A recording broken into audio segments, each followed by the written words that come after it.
ஆன்மீக நேயர்கள் அனைவருக்கும் இனிய காலை வணக்கம். கும்பராசியும் புதன் பகவானும், அதாவது கும்பராசியில் பிறந்தவர்களுக்கு புதன் பகவானுடைய தசா புத்தி ஆந்தரங்கம் நடைபெறும் பொழுது புதன் பகவான் எந்த விதமான பலன்களை கொடுப்பார் கும்பராசியில் பிறந்தவர்களுக்கு? கும்பராசினா கும்பராசியில் உள்ள நட்சத்திரங்கள் அவிட்டம், சதயம், பூரட்டாதி, இந்த 3 நட்சத்திரத்தில் பிறந்தவர்களுக்கும் மேலும் கும்பராசியில் பிறந்தவர்களுக்கும் புதன் பகவானுடைய தசா புத்தி அந்தரங்கம் நடைபெற்றால் எந்த விதமான பலன்களை கொடுப்பார் புதன் பகவான் கும்பராசிக்காரர்களுக்கு? புதன் பகவானுடைய சொந்த நட்சத்திரங்கள் ஆயில்யம், கேட்டை, ரேவதி நட்சத்திரம். இந்த நட்சத்திரங்களுக்கு அதிபதியாக வரக்கூடியவர் புதன் பகவான் ஆவார். மேலும் கன்னி ராசிக்கும் மிதுன ராசிக்கும் அதிபதியாக வரக்கூடியவர் புதன் பகவான் ஆவார். புதன் தசை மொத்தம் 17 வருட காலங்கள். புதன் தசை 17 வருஷம் நடைபெறும் பொழுது கும்பராசியில் பிறந்தவர்களுக்கு எந்த விதமான பலன்களை கொடுப்பார் புதன் பகவான்? புதன் தான் கல்விக்கு அதிபதியாக வரக்கூடியவர் ஆவார். நீங்கள் எந்த ராசி எந்த லக்னத்தில் பிறந்திருந்தாலும் புதன் ஜாதகத்தில் நல்லபடியாக இருந்தால் தான் உங்களுக்கு கல்வி அறிவு நல்லபடியாக இருக்கும். மேலும் தாய்மாமன் உறவை பற்றி சொல்லக்கூடியவர் புதன் பகவான் ஆவார். ஆகவே ஜாதகத்தில் புதன் பகவான் நல்ல நிலைமையில் இருக்கிறது ரொம்ப ரொம்ப முக்கியம். மேலும் கும்பராசியில் பிறந்தவர்களுக்கும் 5க்கும் 8க்கும் அதிபதியாக வரக்கூடியவர் புதன் பகவான் ஆவார்.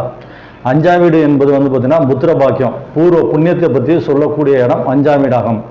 8ஆம் வீடு என்பது ஆயுள் ஸ்தானம் ஆகும். புதன் பகவான் கும்பராசியில் பிறந்தவர்களுக்கு ஆயுளையும் கொடுத்து மேலும் பார்த்தீங்கன்னாக்கா கல்வி, திருமணம், புத்திர பாக்கியம், பூர்வீக சொத்து, தாய்மாமன் உறவு, கல்வி இவற்றையெல்லாம் கொடுக்கக்கூடியவர் புதன் பகவான் ஆவார். ஆகவே ஜாதகத்தில் புதன் பகவான் நல்ல நிலைமையில் இருக்கிறது ரொம்ப ரொம்ப முக்கியம்.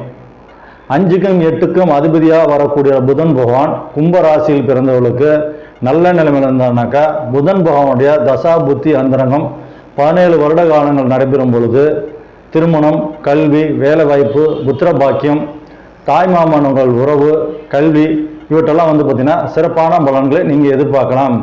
ஜாதகத்தில் புதன் பகவான் நல்ல நிலைமையில் இருந்தார்னாக்கா இப்போ நான் சொல்லக்கூடிய பலன்கள் உங்களுக்கு நடக்கும். பொதுவாக கும்பராசியில் பிறந்தவருக்கு கும்பராசிக்கு அதிபதியாக வரக்கூடியவர் சனி பகவானும் மிதுனத்துக்கும் கன்னிக்கும் அதிபதியாக வரக்கூடிய புதன் பகவானும் நெருங்கிய நட்பு கிரகங்கள் ஆகும். ஆகவே கும்பராசியில் பிறந்தவர்களுக்கு சனி பகவான் நல்ல நிலைமையில் இருந்தானாக்கா புதன் பகவானுடைய தசா புத்தி அந்தரங்கம் நடைபெறும் பொழுது கும்பராசியில் பிறந்தவர்களுக்கு திருமணம், கல்வி, வேலைவாய்ப்பு போன்ற உயர்வான பலன்களை கொடுப்பார் புதன் பகவான் ஆவார். ஆகவே ஜாதகத்தில் புதன் பகவான் நல்ல நிலைமையில் இருக்கிறது ரொம்ப ரொம்ப முக்கியம். இப்போ நான் சொல்லக்கூடிய பலன் ஆண் பெண் இருபாலருக்கும் பொருந்தும். நன்றி.